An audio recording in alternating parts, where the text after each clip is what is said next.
Hey, what's up, you guys? Coach Zach back again with Eric, and we are going to do that but better. Eric, it's great seeing you, Thanks, you too. and I'm excited to be seeing you this weekend. It's wedding party time, and actually, Use we just went. What's that? fitness on the dance floor. There you go. Actually, so this weekend we went to Alex's wedding, and actually, our sister Autumn took a video of me and Natalie dancing, and I realized something. I didn't really think that I could be a better dancer than what I thought, and I am. That I'm is, I'm possibly the best mover that I know when it comes to dancing. we'll And see this weekend. yes, I told everyone here that I won the dance contest. Nobody else knew that they were playing, and I was the judge. But along those same lines about moving crappy, this is something that comes up a lot of times in CrossFit. You see people like watching CrossFit fail videos or just seeing stuff and saying that, hey, they're moving like crap. Is this safe? You know, you hear a lot of stuff about doing, Olympic lifts for time and all kinds of stuff like that. And so I wanted to dig into a little bit about what possibly people are seeing and why and when is it okay to not be okay. I guess Right. that's what we'll call it. Yeah, like the movement is on a spectrum. And, especially in those fail videos, you have zero context.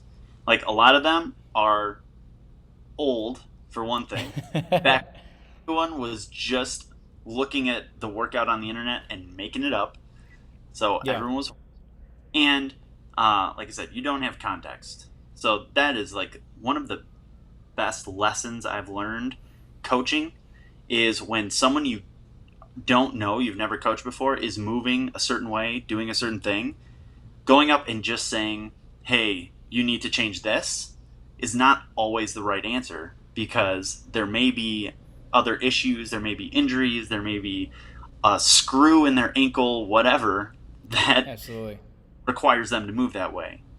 So, Yeah. like, with that stuff, the major criticisms, I feel like they come from a lack of perspective and the assumption that you know everything. Yeah. Actually, I remember one time seeing a video going viral, and it was like a CrossFit fail, and it was somebody doing a continental clean. And Yep. so a continental clean, you're going to get it to your belly, and then wrap under, and it's usually used in strongman. Go ahead. Right. Usually we'll have start with a mixed grip because it's Yeah. an act. So the bar's this big. So you've got your hands both ways, and then you pull it up here, and then switch your hands, and you're leaning back, and Yep. it looks like a disaster. Yeah, and it can But be. yeah, It absolutely can be.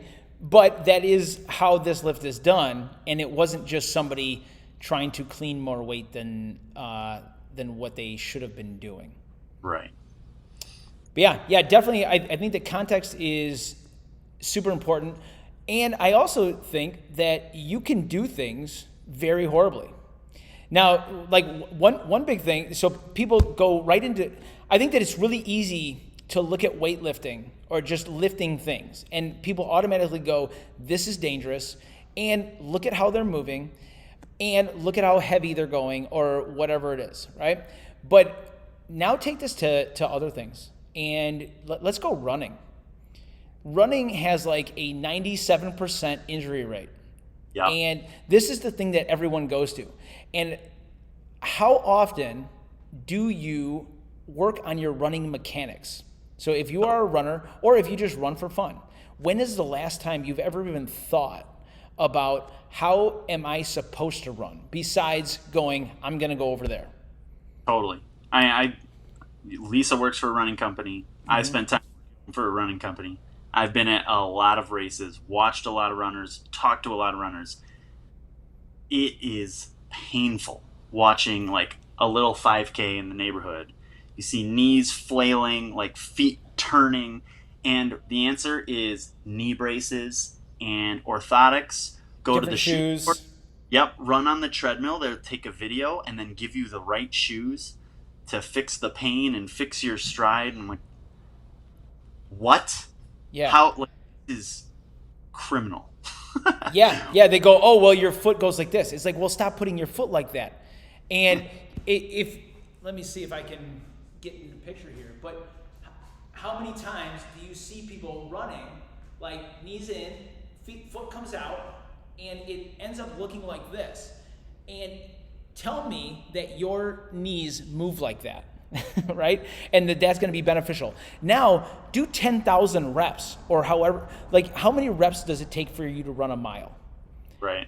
And you are pounding your knees and your hips and your ankles, and actually you're gonna start feeling it in your low back.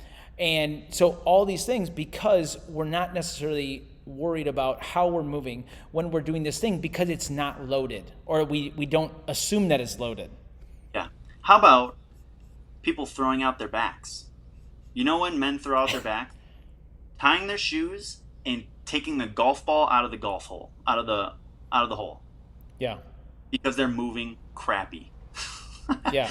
They just round over and think it's totally fine. I'm just picking up a golf ball, and you throw out your back and you're injured. Right? And so, like, why aren't we criticizing golf for ball out of the hole? Why aren't we criticizing running for destroying people's knees and hips and backs? Right. It's not the movement. It's not the task that you're trying to accomplish. It's the way that you're doing it. Right. That's dangerous.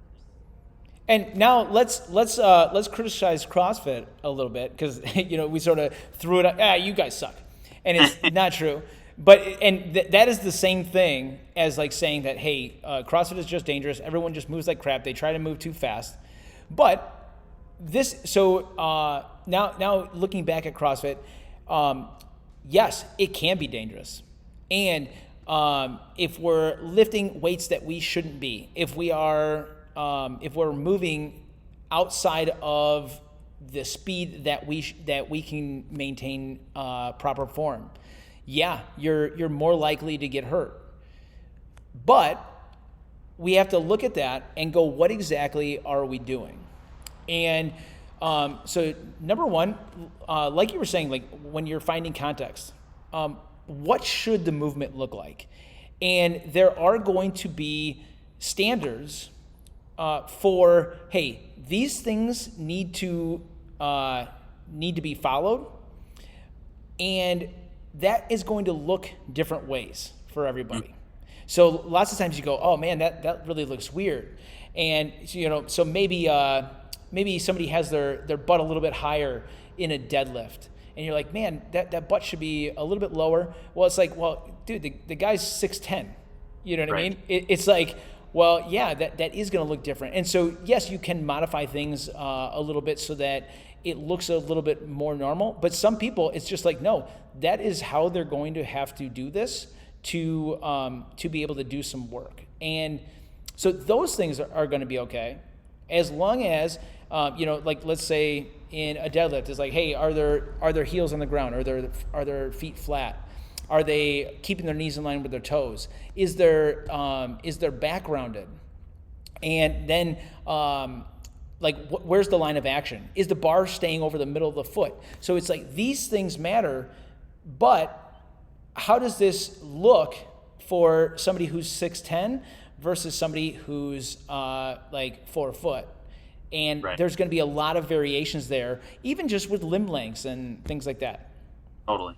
Yeah, you get the people who walk in who have like the shortest legs ever, and you tell them to squat, and they're just like, oh, like this, and they're just straight up and down. Like, what is happening?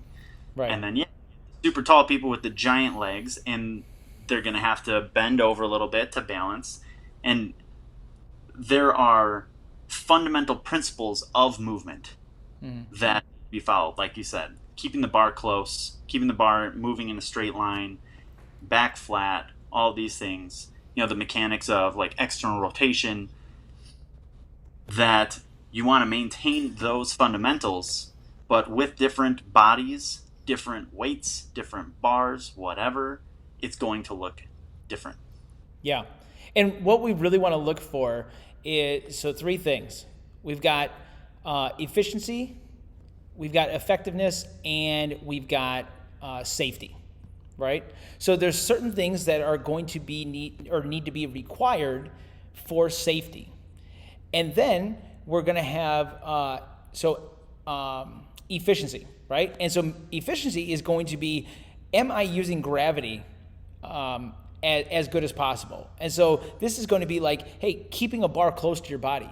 Why? Because if you put it out farther, it gets really heavy. So I challenge anybody to go grab something heavy, like a gallon of milk or whatever, and hold it out here or hold it in here. Which one is easier to do, right? So now I'm going to be able to move better because I'm being more efficient in my movement.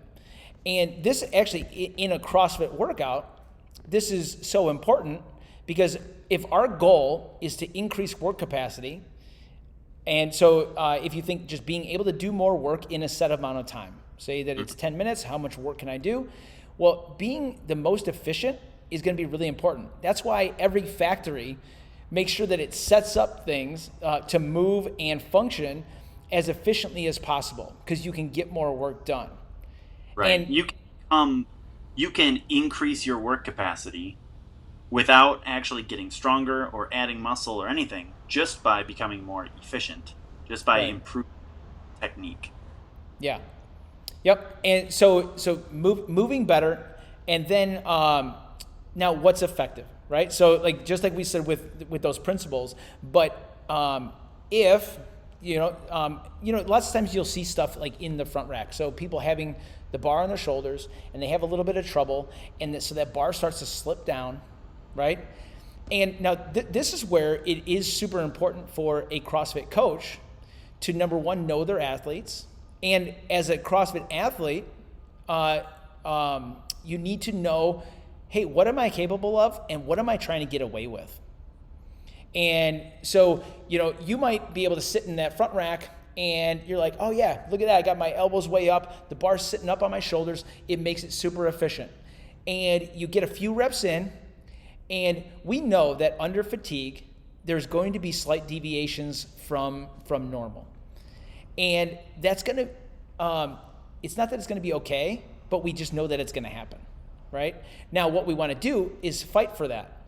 And where we really get an adaptation is where we are skirting that threshold. And so what we want to do is find where can I be moving as fast as possible or moving something as heavy as possible without deviation. Yeah. The only way that we're going to find that is if we have some deviation at some point and then we stop. I think with the efficacy, like how effective your movement is, the one that really stands out in my mind is power cleans, or actually just cleans, because say you're in a workout and maybe it's like a little bit heavier of a clean for you, and you're trying to beat the guy next to you, and it's getting heavy. You have to get lower, and instead of keeping your feet under you and squatting more, what happens? Feet start going wider and wider, right? It gets super ugly. Why don't you just squat lower? Because you haven't practiced that technique enough. And because shooting your feet wider is more effective for you right now in this workout with this weight at this speed than doing it with better form, with safer form, with more efficient form, right? So now you've prioritized the effectiveness over efficiency and safety in order to try to beat the guy next to you. And I feel like that's where a lot of this stuff shows up, is in that competitive realm of CrossFit and working out, where you don't have the technique that you need to go to the next level, and so you keep using crappy technique because that's how you get the best score right now. Yeah. Or like really dial in the technique to get a better score later. Absolutely. Yeah, and actually that's gonna lead to plateaus. Plateaus are injuries, right? And so it's like, well, let's say that we did a workout, let's say 21-15-9, and we've got cleans, right? And so we're doing power cleans, and yeah, your feet start to move out. Now, if you do every single rep and they were totally perfect, you might think about going a little bit faster, right? Now, if I did 21-15-9 and let's say 30% of them looked like crap, right? Or they were there was deviation. Now I need to either lower the weight, go a little bit slower, right? So that I am dialing in that form, so I can move. Like now I'm moving my threshold of a good movement as opposed to moving my threshold and changing the movement. Right. Yeah, and that, I mean, it takes practice and coaching where that threshold is right around that point where you do one and your feet go wide and you're like, oh crap, I got to keep them closer. And the next one, you can fix it. Yes. You know, like you know that the deviation that happened and you can bring it back even while you're still tired. Right. There's no chance and you're just doing the splits with your cleans every rep. Time to dial back the weight and dial up the technique. Yeah, and I think that this comes into like a mindset, you know, where you have to be thinking like I am doing this to train this, and yeah, if you're just consistently going, well, I can't think in a workout, right? Then you're outside of that realm, right? And you're not trying to get better, and you probably won't. You might, like you said, you might do better right now, but guess what? Now all of a sudden, because if you are worried about trying to beat somebody else or something like that, eventually, people who are moving well are going to surpass you. Yep. And so now you just have like the curse of strength or whatever, where you can do it really crappy, but it's almost like, you know, you've got a door that, hey, the hinge is sort of stuck, and you start seeing like sawdust on the floor, and it's like, yeah, it works, right? And you continuously are sweeping up sawdust, and that works until it doesn't. It's like, oh yeah, it just fell off the hinges, right? Yeah. And so, yeah, you will be able to get it done. And you might see that in competitions. You might see, but you have to realize that in a competition, their goal is not safety. It's, hey, safety second. You know, it's like, I'm trying to win money or whatever it is. But, and they might be only doing it then. If you watch athletes training, they look freaking good. And even if you look at the best in the world, they look good. You know, you watch Rich Froning and Tia-Clair Toomey and, you know, whoever it is, they're going to move really freaking well. And usually you are thinking, why does it look so easy for them? Mm-hmm. And it's because they know so well where their threshold is, and they're able to just stay there. And you watch them, they don't go out usually the fastest, right? You watch these people explode because they pushed that threshold, then they got crappier. But the best in the world are just continuously doing it really freaking well. Yeah, that's totally, I mean, watching the CrossFit Games, that's what you see, is the people who might win one event, who are awesome at that one thing and were super consistent. And then if you watch them in the other events, when they start to get tired, things start to break down, their technique looks crappy, their back is rounding, right? They're like starting to wing their muscle ups, where like the champs, everything looks the same all the time. Yeah. Yep. Now, let's go back to, hey, somebody is moving and it really looks weird, right? And, we were talking about, limitations or things like that. And this is going to happen because if you walk into a gym, unless you've been doing it for a really long time, you're probably going to have some weird deviations with these movements. And that does not necessarily mean that you shouldn't be doing them. But what we want to think about is moving along in a progression, thinking first mechanics, then consistency, and then intensity. And so when we look at that intensity, and this is usually where people want to go first, right? We're thinking of, am I breathing really hard? Is it really fast? We're thinking about speed and weight when we think about intensity. But we can make things more intense by doing them better. So, if you have trouble getting your hands in that front rack, and we're like, nope, put them in that front rack, you're going to be like, oh my gosh. It's like, yeah, well, guess what? It's just the bar, right? And you just change that intensity. Hey, we're going to do body weight squats. Go ahead. Get a bunch of garbage. Or we're going to do perfect body weight squats. I want you to lock your thumbs, hands overhead, squeeze your abs, and now squat. And all of a sudden, whoa, that was different. Yeah. Like I told you to do a perfect squat or a perfect push. That's what I want to see. So you take the speed out of it. I want this to look perfect.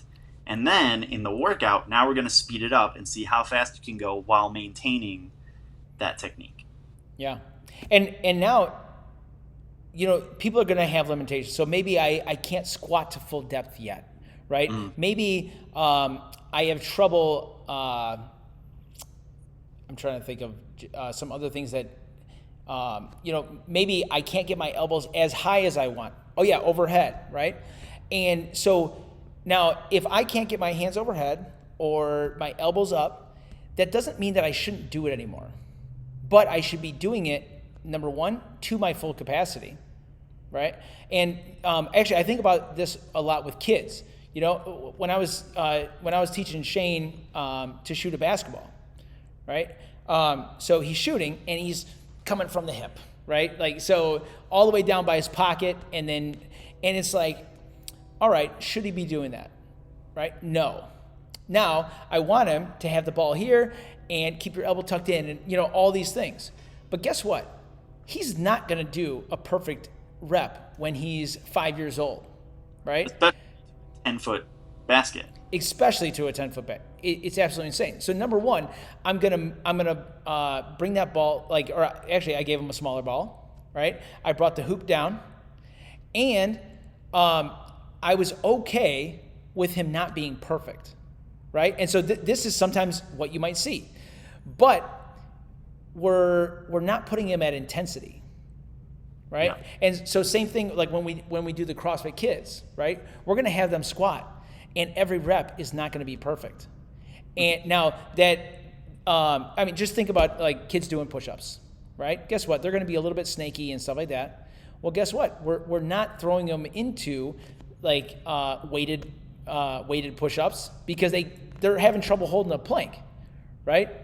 But we're going to let them do some things that are safe.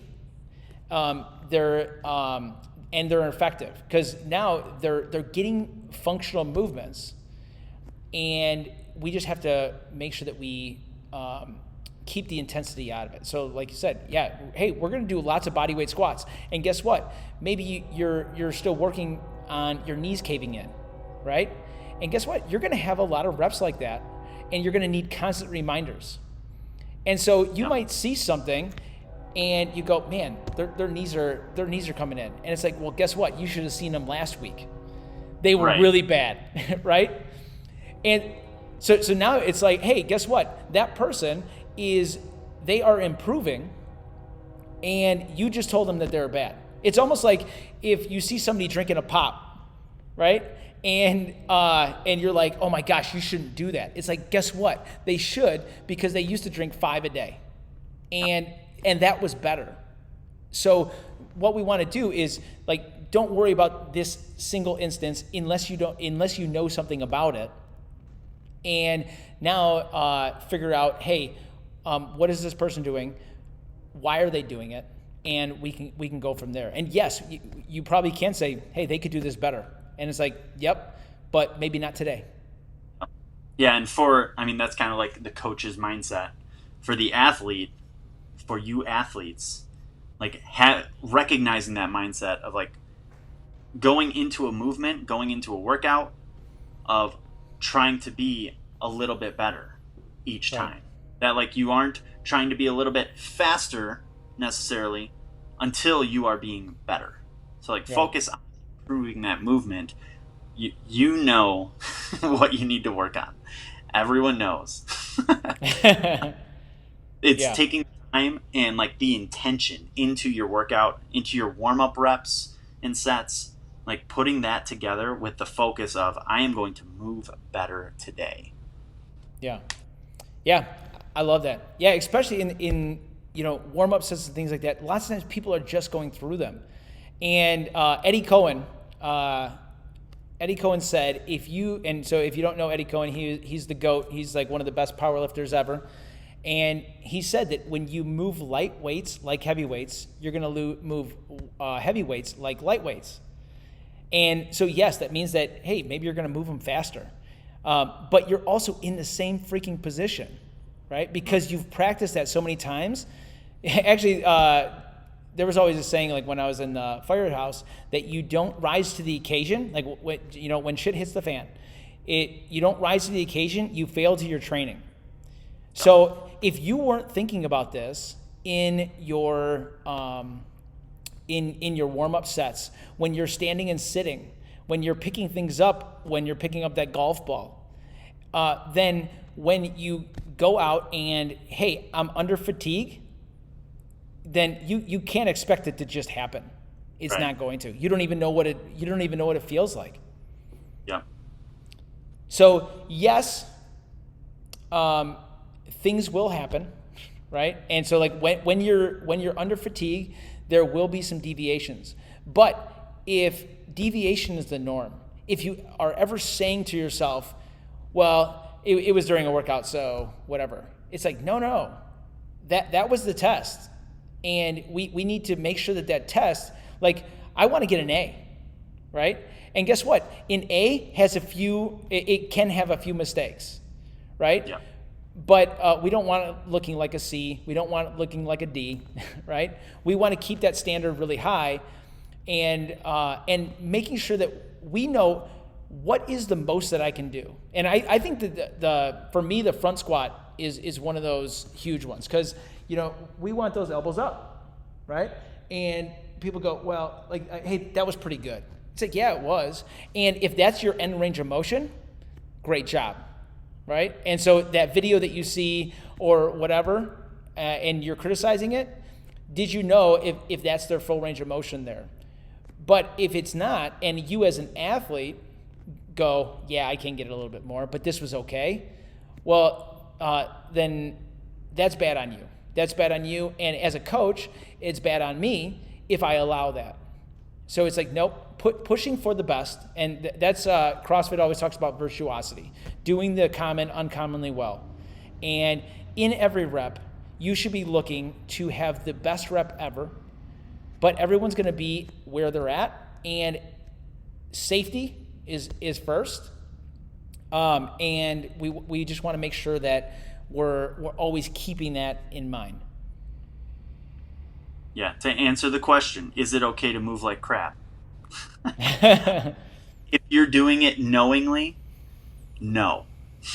Yeah. If you are doing your best and improving, and it still has a lot of room for improvement, yeah. Then absolutely. But as good as possible, keep improving, keep putting that intention into your movement that I'm going to do this better today.